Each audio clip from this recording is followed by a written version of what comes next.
Hello and welcome back to the Arcane Forge. My name's Josh, and today we're going to be talking about part 2 of why you should play a playable race in your next D&D campaign. Last time you guys were super enthusiastic about the Warforged video that I made, and the general mumblings and rumblings down below in the comment section is that you'd really like to see the Dragonborn next. You know what? I really wanted to draw some Dragonborn. So let's get started with today's video and talk about why you should play a Dragonborn in your next campaign. A good place to start is to discuss exactly what the Dragonborn are, because that's actually changed a bit over the generations, and alongside Tieflings, the Dragonborn are one of the main playable species with the widest canyon between the imaginations and desires of the players and the intentions of the game publishers. For a start, if you've played Skyrim before, and you're picturing this guy, then you may be about to have a bit of a shock. While there are some similarities between the Elder Scrolls' interpretation of the Dragonborn and Dungeons & Dragons' player species Dragonborn, at least in terms of the name and their ability to breathe or shout draconic power in the form of numerous breath weapons, that's about where the similarities end. The Dragonborn of D&D are a whole species of draconic, semi-reptilian humanoids who, unlike a lot of the more monstrous player species in D&D, did not come about through ancient bloodlines corrupted through demonic interference or by getting frisky with some interdimensional being, but are instead their own rich race of beings who have a functioning and beautiful culture, traditions, and a society of their own. As with much of what I'm going to say in this video, the first time that the Dragonborn existed in-game is actually debatable. In terms of being a playable species, it's fairly clear that the first time that players could choose to become or embody a Dragonborn character as part of their character's intrinsic race or species was during 2007's release of 4th edition, where they appeared as one of the options alongside humans, elves, and so on in the player's handbook. But the template for Dragonborn, or creatures named Dragonborn, which mimic the silhouette of what we know as Dragonborn today, i.e. those humanoid, draconic creatures, actually first appeared in 3rd edition. Those of you who have watched my video on Bahamut will know exactly what I'm talking about, but for those who haven't seen that one yet, Bahamut, the god of metallic and good-aligned dragons in D&D, can issue a challenge to his followers to give up their ties to the mortal world and embark on a monastic journey of peace. Those who meditate for the required time, and who can truly separate themselves from the material plane, become untethered to their humanity and mortality, and are reborn from a silver egg as a new species of creatures also known as Dragonborn, or sometimes referred to as the Ux Bahamuti. But that's not how most Dragonborn come into being. Given that the origins of other humanoid, plain-touch creatures, as we like to say in D&D, like the Genasi, the Tieflings, the Aasimar, and so on, to name but a few, are the result of some humanoid creature getting romantically involved with a creature from another dimension with magical blood, or through, quote, rituals performed by ancient ancestors in your bloodline, end quote, according to the law of Tieflings. We all know exactly what rituals you're talking about, Tieflings. I'm looking at you. You could be forgiven for thinking that Dragonborn came about the exact same way. Dragons are, after all, either through hatred, admiration, or fascination, obsessed in one way or another with the mortal playable species of our D&D campaign worlds. And they can shapeshift, often living among humans or human-like creatures for a whole lifetime. It's natural that a relationship may blossom here and there during their almost limitless lifespans. Certainly, this is likely what the uneducated or unaware townsfolk of your D&D campaign may believe when meeting your character for the first time, but this is not actually how the species of Dragonborn came about. There are creatures who are formed from the union of dragons and humanoids, and they're actually known as half-dragons, just to make things even more complicated. Half-dragons often resemble their humanoid species, but with scales, spikes, spines, and so on from their draconic heritage.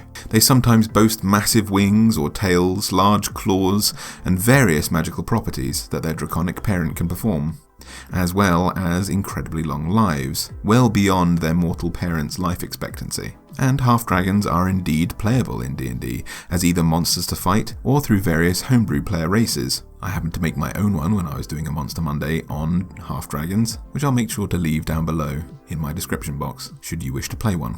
But they're more commonly seen in the Sorcerer Draconic Bloodline subclass.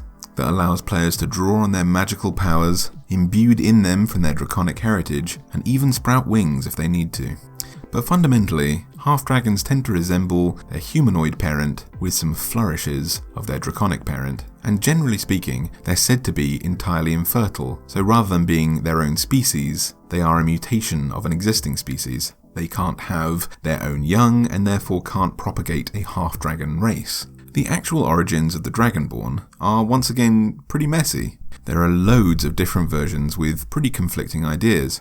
An article entitled The Ecology of the Dragonborn, written by Chris Sims for Dragon Magazine number 365, released in July of 2008, claims that a primordial dragon god, known sometimes as Io, and in other places known as Asgarath, created the Dragonborn at the same time as the dragons themselves to act as their servants.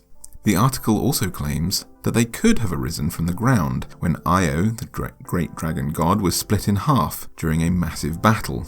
Io's two halves reformed into the now somewhat better known dragon gods, Tiamat, the goddess of evil and chromatic dragons, and also Bahamut, the god of metallic and good-aligned dragons. But where Io's blood spilled, the Dragonborn people emerged, and one of the first conflicts of the two opposing alignment dragon gods was over the purpose of these beings, Bahamut wanting their freedom and Tiamat wanting to enslave them. There are yet more potential origins, ranging from them belonging to their own world exclusively populated with draconic creatures, where they were, yet again, enslaved to the dragons that ruled over this world, and at some point, their reality collided with ours to free them on our D&D campaign world. Some scholars believe that they were once the inhabitants of a kingdom known as Unther. What creatures they were seems largely lost to time, although it's speculated that they were once human. A great spell plague devastated the land, and those who dwelt in Unther were forever changed by the magical backlash into the Dragonborn people. A great deal of people believe that they were created by Tiamat, or a clutch of other sadistic dragons, as a slave race, using their magical blood and centuries of scientific and alchemical knowledge to simply create life that would be bound to their will, to carry out their whims without having to go to the trouble of breeding whole generations of half-dragons. In my own homebrew campaign world, the Dragonborn exist because the dwarves sought refuge and aid in defeating a demonic incursion, and promised themselves and their ancestors as servants of a mighty and ancient dragon who tinkered with the dwarves and created essentially super soldiers, blessing them with draconic might and stripping them of their dwarven heritage. The dwarves, who were changed in this way, rebuilt from the ground up, forgot all allegiance they had for the dwarven people, and for many centuries, until they managed to free themselves and slay this ancient and deceitful beast.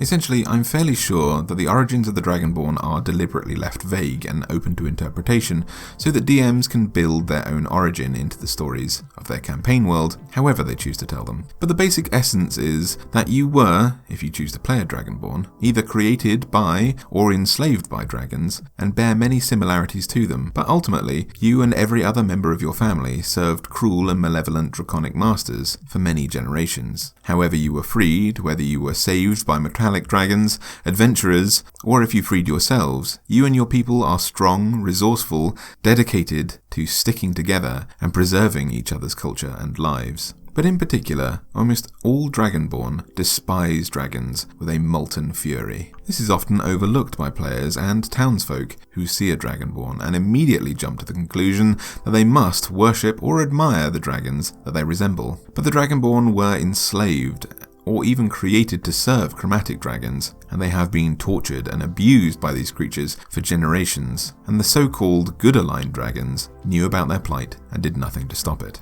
If the metallic dragons did know about the Dragonborn's servitude to the dragons, and were not powerful enough to prevent the enslavement of generations, then the Dragonborn at least consider them not worth wasting time praying to, if they manage to rise up and free themselves without aid from metallic dragons. You freed yourselves, and any ounce of devotion you would have spared on a deity you instead owe to your clan, who tangibly helped you or your ancestors escape captivity. So vehement is a Dragonborn's hatred of all dragons, that if a Dragonborn does take up worship of even Bahamut, or some other good-aligned dragon deity, or if a warlock makes a pact with some ancient dragon of power, both of these Dragonborn would be shunned and exiled from their family and clan in disgrace. To worship a dragon is to turn your back on your ancestors and their strife, or worse, to willingly waltz back into servitude. there is no greater dishonour among the Dragonborn people. And the worship of dragons, or lack thereof, is only a lesser example of the main issue I feel that there is with Dragonborns. I'm not quite sure what to call the problem with the Dragonborn exactly. I've heard it referred to in the community as bad lore, bad mythology, and a few other things like that, and I'm not sure it's bad exactly, but there's certainly a yawning void, a disparity between the Dragonborn that we have historically been presented by Wizards of the Coast, and the fantasy that we as players want to experience, and the stories that we want to tell with these creatures. It's certainly not their stats or their general concept. Those are generally agreed to be really fun and of great use in game, but the restrictions that accompany canon Dragonborn limit creativity slightly, and as a result, we as a community have largely agreed to completely ignore those restrictions in favour of what we prefer to play, which is great. Just like the Tieflings are explicitly described as having red skin, and our community have decided that it would be a lot more fun if that was not the case. And that's why we have Tieflings who can look pretty much like anything you'd really enjoy playing, even if that includes having red skin. The Dragonborn are explicitly described as creatures with 3 fingers on each hand and 3 toes. They have no tails or wings, and generally have tentacles, which tend to sprout from the tops of their heads where hair might be on a human.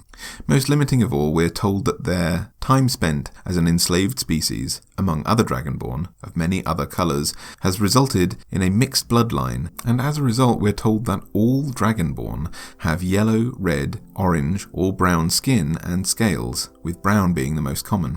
Collectively, we have largely, as a community, chosen to utterly disregard this law because it simply seems less fun than being able to have a Dragonborn who resembles their own Draconic bloodline in some capacity, taking on the brilliant and beautiful scales and colours of various Draconic ancestries. The reasoning behind this is absolutely solid, and if I were inventing the Dragonborn, I could definitely see myself making the same mistake. It's clear that Wizards of the Coast wanted people to choose their Draconic ancestry and accompanying breath weapons without having to accept other labels. If you want to be able to shoot lightning out of your mouth, just like a blue dragon, you would presumably want blue scales. But with that comes the fact that you have a chromatic dragon's blood. Does that make you inherently evil? Similarly, what if you love the colour blue and want to look that way, but lightning isn't your thing and you want to breathe a mist of ice or fire instead? So a decision was clearly made to make everyone's scales the same muted tone, and then anyone could have access to anything. But that's forgetting the most important rule of D&D, which is the rule of cool. If it's more cool and fun to have beautiful and impossible coloured scales on your skin, and you know it is, and you want to match that with any breath weapon you want, absolutely go for it. Find it weird that your Dragonborn has a human booty? Why not have a tail? Put some wings on there while you're at it. As of April 14th, 2021, Wizards of the Coast has embraced these fan-made changes to the Dragonborn, with some updated Draconic character creation options, spells and feats, which bring the Dragonborn more in line with the creativity of the D&D community. In terms of the original stats and traits that players gain when choosing the Dragonborn from the player's handbook, being a mighty creature with arguably some of the most inherently magical blood that a mortal can have, tracing it back directly to a dragon, you gain +2 strength and +1 charisma, making Dragonborn brilliant charisma-based spellcasters like warlocks, bards, and sorcerers, and with that strength boost being a great surprise if anyone is foolish enough to think it's a good idea to get into a fistfight with something that looks like a mixture between a 7-foot human and a dragon. These advantages also make Dragonborn naturally brilliant paladins who use charisma to cast spells, and that added strength complementing their combat attacks is a very welcome boon. Naturally, Dragonborn can read and write Draconic, which will definitely come in handy in a game entitled Dungeons and Dragons. And they get to pick their Draconic ancestry, which grants them resistance to a specific type of damage that their ancestor dragon has mastered, allowing them to use a breath weapon attack, which either takes the form of a short-range cone of damage, which is most beneficial to combat-focused characters, or a longer but more narrow line of energy that is most useful for spellcasters and other characters who like to stay at a decent range away from combat. In the player's handbook, both black and copper Dragonborn can breathe acid breath and have resistance to acid damage. Both blue and bronze Dragonborn can fire a blast of lightning damage from their mouths and are resistant to lightning damage. Brass, gold, and red dragons can breathe fire and are resistant to fire damage. Green dragons are alone in having a poison breath attack, and a resistance to poison damage, and both silver and white dragons can breathe freezing cold breath and have resistance to cold damage. The updated optional rules for creating a Dragonborn introduced in the recent Unearthed Arcana follows similar ideas, but separates the Dragonborn into multiple subspecies. The Chromatic Dragonborn gain their breath weapon and choose how it forms, either as a cone or as a line of energy. And additionally, like their ancestors, they can become immune to a type of energy that they command for a time, like fire, lightning, and so on. In addition to this, those of you who have seen my Dragon December videos on the so-called missing colours of chromatic dragons, including purple dragons, yellow dragons, and orange dragons, I tend to allow my players to also choose the chromatic dragon types for their Dragonborn of a purple dragon, who has a breath weapon of radiant damage and a resistance to radiant damage, the yellow Dragonborn, whose caustic salt breath counts as acid damage, and orange Dragonborn, whose explosive sodium breath counts as fire damage. But in this updated Unearthed Arcana, the Metallic Dragonborn gain the ability to perform a second type of breath weapon. Metallic dragons usually have command over multiple types of breath energy, like fire and lightning, and can choose which element they breathe. So too, the Metallic Dragonborn gain this ability, which is pretty cool and a fun way to distinguish them. This Unearthed Arcana also includes the Gemstone Dragonborn, which I had actually included in my homebrew player races for years, and I'm so glad that we finally have some semi-official options for that instead. The Gemstone Dragonborn get a Force Breath attack if they choose to be an Amethyst Dragonborn. They deal radiant damage as a Crystal Dragonborn, psychic damage as an Emerald Dragonborn, thunder damage as a Sapphire Dragonborn, or necrotic damage as a Topaz Dragonborn, whenever they want to use their breath attack. Gemstone Dragonborn, like their Gemstone Dragon counterparts, are psychically sensitive and gain the ability to speak telepathically and use this power of telekinesis to lift their bodies and fly with a cluster of organic crystals that grow from their bodies in either the form of wings or as a telekinetic maelstrom. Additionally, there are numerous feats in the new Unearthed Arcana and in Xanathar's Guide to Everything, which allow players to finally have the dragon wings that they have been desperate for since first seeing the Dragonborn, among other things.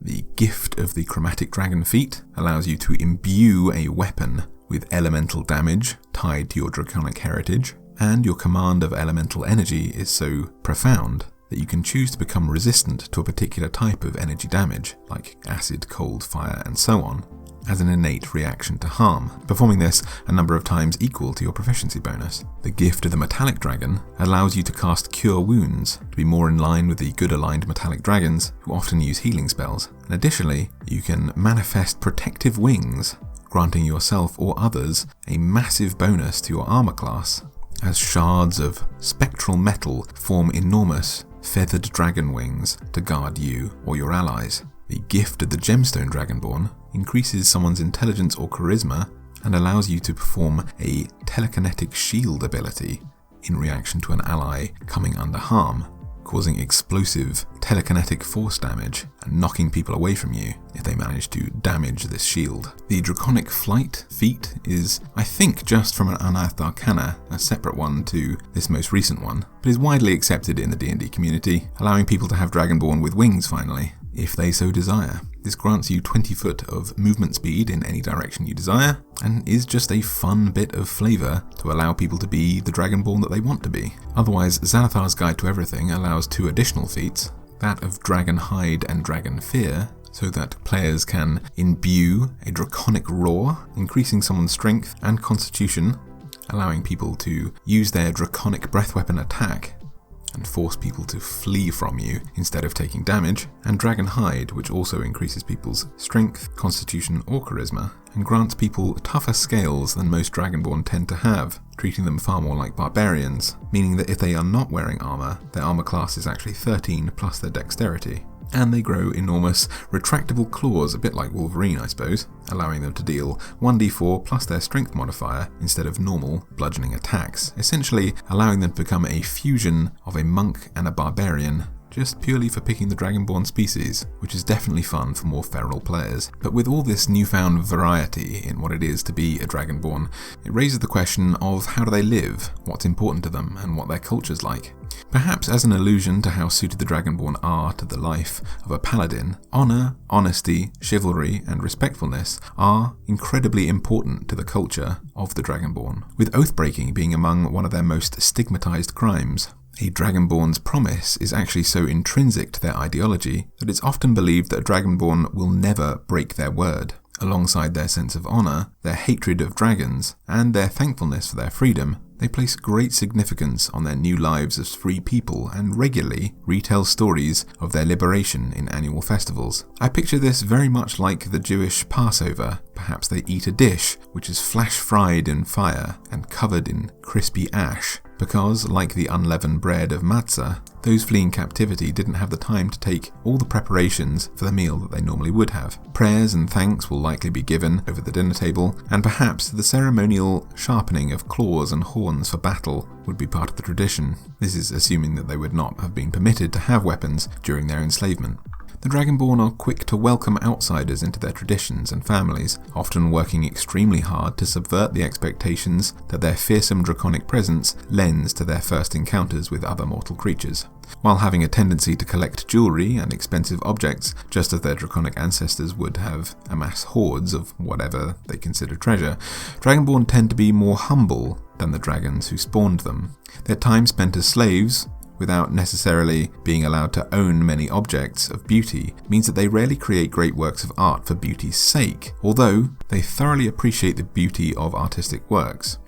Instead, they tend to angle their creativity towards merging style and substance, so that something which is artistically beautiful may also be in some way practical. This may take the form of ornately carved weapons and armour, elaborately decorated spell tomes and textiles that may be enchanted to serve some kind of purpose, like granting resistance to draconic breath weapons, or keeping someone warm in a cold winter. Similarly, their leisure activities are often a thinly veiled training exercise to emphasise practicality rather than for pure enjoyment or relaxation. Their sports and games may be more gladiatorial, to hone one's craft with a blade, or perhaps some other form of combat. These need not be brutal, and can be more like rugby or fencing, and strategic board games like chess, or my personal favourite, the royal game of may be commonplace in their homes and taverns. Their poetry likely always carries with it some moral lesson or teachable practice, so that future hatchlings can be prepared for anything.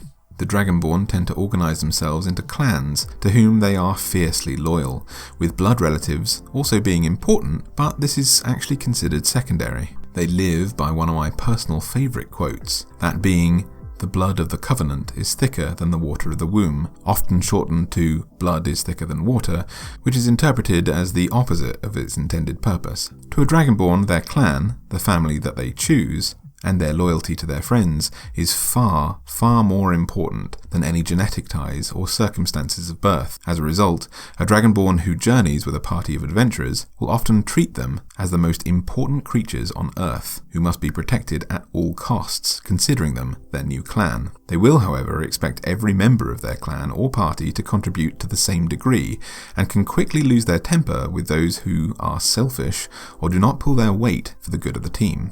This carries over again into their history as slaves and their need to work together to survive, to care for the weak and take on the workload of the struggling, to take the punishments of those who fall behind so that as many Dragonborn survive as possible. The Dragonborn do not typically have romantic relationships or marriage as humans may understand it, even if they use the same words in the common tongue. To a Dragonborn, love is not associated with marriage, and rather a ceremony like marriage is a temporary affair with a more contractual agreement that two parents will have a clutch of offspring together. Typically, part of this agreement states that the two parents will take on joint responsibility for creating their offspring and caring for them for a time, after which the two will separate, no longer bound by duty or protection of their hatchlings. A typical Dragonborn union or marriage is intended to last for roughly 3 years. Dragons actually hatch from their eggs with an equivalent level of intelligence and wisdom to a fully grown and educated adult human. And while the Dragonborn cannot boast quite the same level of innate competency, their hatchlings are considerably more developed mentally than human babies, capable of speech almost immediately, with an equivalent level of intelligence to that of a 3 to 5-year-old human infant. Once a Dragonborn marriage is disbanded at the hatchling's 3rd year, the offspring are usually as intelligent and capable as a human 10-year-old, at which point responsibility of the young will be handed over to the clan to raise the children as a group, schooling them in each member's specialism and passing on knowledge that will benefit them in later life. Dragons and the Dragonborn are both considered warm-blooded creatures, unlike other reptilian beasts, despite their scales, fangs, claws, and other physical features which would mark them out as typical reptiles. As a result, the Dragonborn actually favour colder temperatures. Their bodies run incredibly hot, and they don't tend to sweat or have body hair, which means that they tend to overheat quite quickly.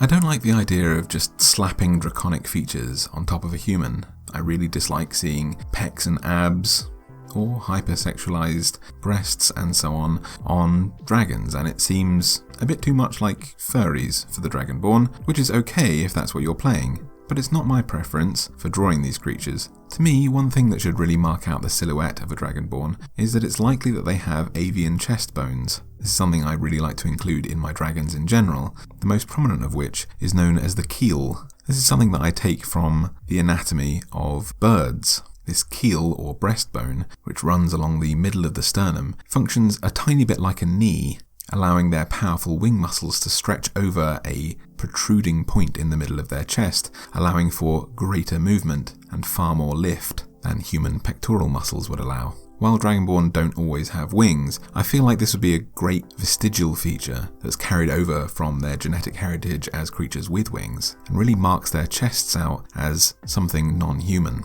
I also like to use more animalistic legs than human legs. It seems best for creatures whose ancestry comes from monsters that would need to get maximum lift for flight. It's not really ideal for running forwards on 2 legs, but for creatures who have evolved with wings in mind, or who are created by them, it's likely that a perching, jumping mechanism may be more likely, and I think it helps to make a Dragonborn silhouette stand out from just a standard human. I like the idea that the Dragonborn have some kind of tail, even if it's just a vestigial nub.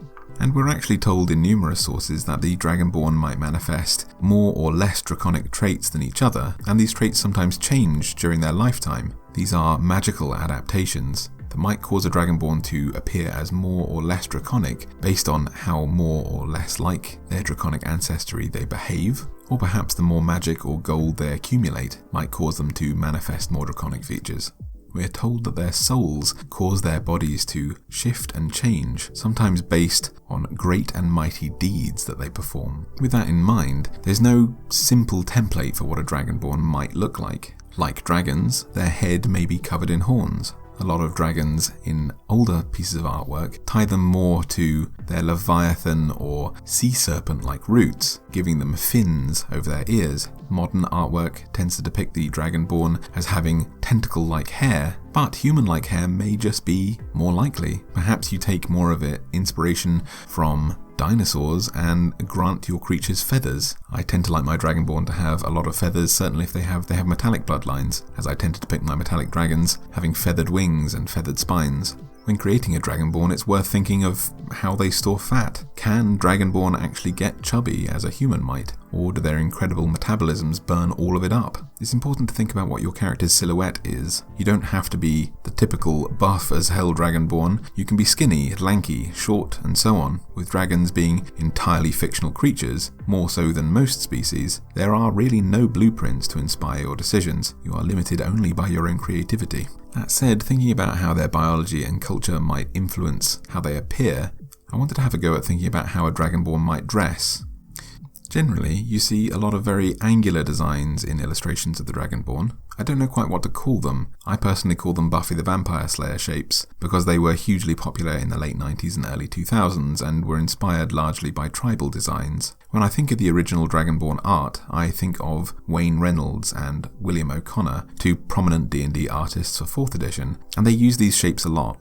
But the Dragonborn have scales. So I can't imagine that wearing a lot of fabric would be hugely comfortable for them, because they'd likely get caught on all of their sharp scales, at least not wool. Maybe they wax their fabrics so they sit more flush against their scales. They probably wear a lot of metals or leather so that they wouldn't catch. If they're very hot-blooded, maybe they'd wear a lot of scale mail or chain mail to let the heat out, and so that it would be flexible like fabric, and they are incredibly strong creatures, so they may not notice the additional weight that humans might. These scales might also mimic their draconic heritage, but instead, if they were to wear a lot of fabric, perhaps they would wear them in straps that they bind around their body and keep tight, so as not to bunch up on various horns and other protrusions that they have across their bodies. And they do generally tend to have massive horns on their heads, so they're probably likely to make clothes that they can put on either in pieces and fragments, or by wearing them more like jackets or bathrobes, because I very much doubt that anything is going over their heads without getting caught, unless it has an extremely low neckline.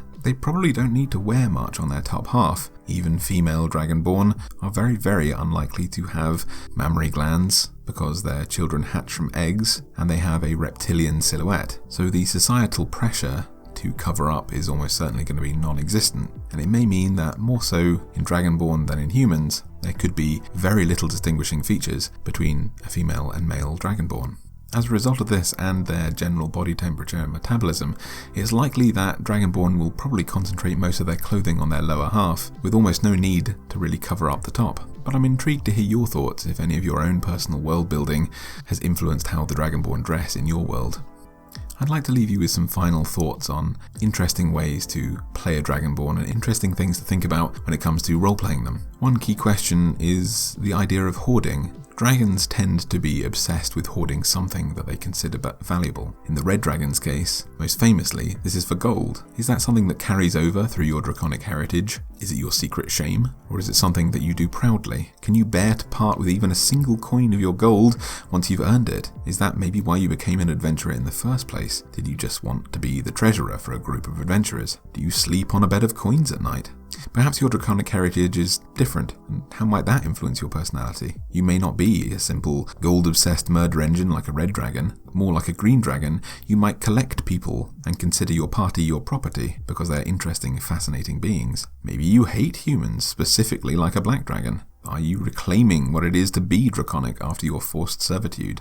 Do you have an edgy vendetta to kill all dragons? Do you need to be taught to love yourself after years of hating the draconic parts of you? Do you hide your heritage? Do you pretend instead to be a lizard folk, filing your horns down? Or do you cover up completely to hide your scales from view, wearing masks and so on? Perhaps it's the opposite. Do you wish to be more like a dragon? Do you believe that you deserve their power? Did you become a wizard just so you could learn to fly and cast fireball? Anyway, I hope you enjoyed today's video, and I hope this opened up some interesting role-playing possibilities for you, and hopefully answered the question of why you should play a Dragonborn. If there are player species that you really want to see me cover in these videos, make sure to leave them down below in the comments section. I'd be intrigued to see what you guys want to hear next. These videos do take a considerable amount of time, so it may be a month or two before I can work on my next one, but I'd be really thrilled to hear your thoughts. And until next Monday, happy monster hunting.